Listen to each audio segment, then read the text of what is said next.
నేడు జనసేన పార్టీ 13వ ఆవిర్భావ దినోత్సవ వేడుకలు ఘనంగా నిర్వహించారు. ఈ వేడుకలను గిరిజనుల మధ్య జరపాలని పవన్ సూచించినట్లుగా తెలుస్తుంది. అల్లూరు జిల్లా ఓనూరులో పార్టీ పతాకాన్ని ఆవిష్కరించనున్న పవన్ కళ్యాణ్, అలాగే ఓనూరు నుంచి నంది గరువు వరకు పవన్ కళ్యాణ్ పాదయాత్ర చేయనున్నారు. ఈ నేపథ్యంలోనే నంది గరువులో ప్రజలతో మాట్లాడి ప్రజల సమస్యలను పవన్ కళ్యాణ్ తెలుసుకోబోతున్నారు. ఈ వేడుకల్లో అడవి తల్లి బాటలో భాగంగా నిర్మించిన రోడ్లను సైతం పవన్ కళ్యాణ్ ప్రారంభించబోతున్నారు. ఆ తర్వాత పవన్ కళ్యాణ్ గిరిజనులతో కలిసి మధ్యాహ్న భోజనం చేస్తారని పార్టీ వర్గాలు తెలిపాయి.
ఇక జనసేన పార్టీ 13వ ఆవిర్భావ దినోత్సవ వేడుకలు ఘనంగా నిర్వహించారు. ఈ వేడుకలను గిరిజనుల మధ్య జరపాలని పవన్ కళ్యాణ్ సూచించినట్లుగా తెలుస్తుంది.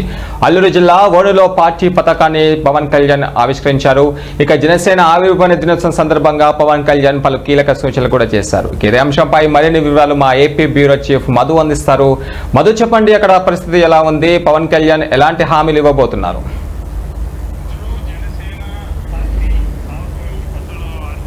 వేడుకలు కూడా జరుపుకుంటున్నాయి. అల్లూరు జిల్లాలో నేడు జనసేన 13వ ఆవిర్భావ దినోత్సవం వేడుకలు జరగనున్నాయి. అయితే గిరిజనుల మధ్య పార్టీ ఆవిర్భావ దినోత్సవం జరుపుకోవాలని డీసీఎం అల్లూరు జిల్లా ఓనూరులో ఒక పార్టీ పథకాన్ని ఆవిష్కరించనున్న పవన్ కళ్యాణ్ అయితే ఓనూరు నుంచి నందిగురుపు పౌల్యాల పాదయాత్ర కూడా చేపడుతున్నాయి. అయితే నేడు జనసేన పార్టీ 13వ దినోత్సవం సందర్భంగా వేడుకలు ఘనంగా నిర్వహించారు. ఈ వేడుకలో గిరిజనుల మధ్య జరుపు పవన్ సూచించినట్టు తెలుస్తుంది. అల్లూరు జిల్లాలోని ఓనూరు పార్టీలోని పథకాన్ని ఆవిష్కరించనున్న పవన్ కళ్యాణ్ అని ఓనూరు నుంచి నందిగురువు వరకు కూడా పవన్ కళ్యాణ్ పాదయాత్ర చేరున్నారు. ఈ నేపథ్యంలోనే నందగురువుల ప్రజలతో మాట్లాడి ప్రజల సమస్యలు అలాగే తెలుసుకోనున్నారు డిప్యూటీ సీఎం పవన్ కళ్యాణ్.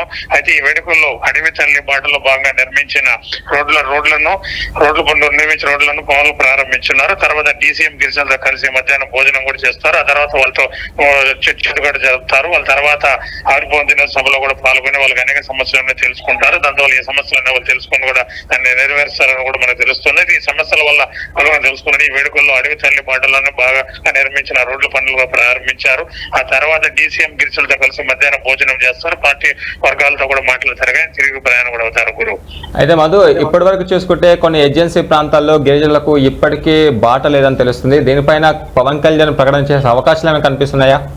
ఖచ్చితంగా ఇది గతంలోనే ఆయన వైజాగ్ వరకు కూడా సంధించారు. అయితే గిరిజనులతో కూడా ఇంత ముందు కూడా మాట్లాడారు. ఆటపాట కూడా పాడే సందర్భాలు కూడా మనం చూసాం.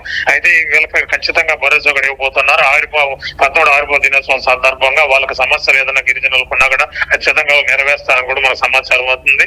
ఇప్పటికే వాళ్ళకి సమస్యలు ఉండేవన్నీ కూడా పార్టీ వర్గాల్లో కూడా తీసుకున్నారు. అది పవన్ కళ్యాణ్ అందరూ కూడా చర్చించారు. అయితే పవన్ కళ్యాణ్ వాళ్ళతో మాట్లాడిన తర్వాత వాళ్ళు ఖచ్చితంగా చేసే పరిస్థితులు కూడా ఉన్నాయి. ఆ గిరిజనులు కూడా అక్కడ ఉండే స్థానిక గిరిజనులు కూడా చాలా సంతోషపడతారు. వాళ్ళు చేసే ఆవిర్భావ దినోత్సవంలో వాళ్ళకి ఏం గిరిజనుల మధ్య ఏముండే సమస్యలు అనేది కూడా తీరుస్తారని కూడా మనకు సమాచారం ఉంది. గురు okay, right. Thank you Madhu.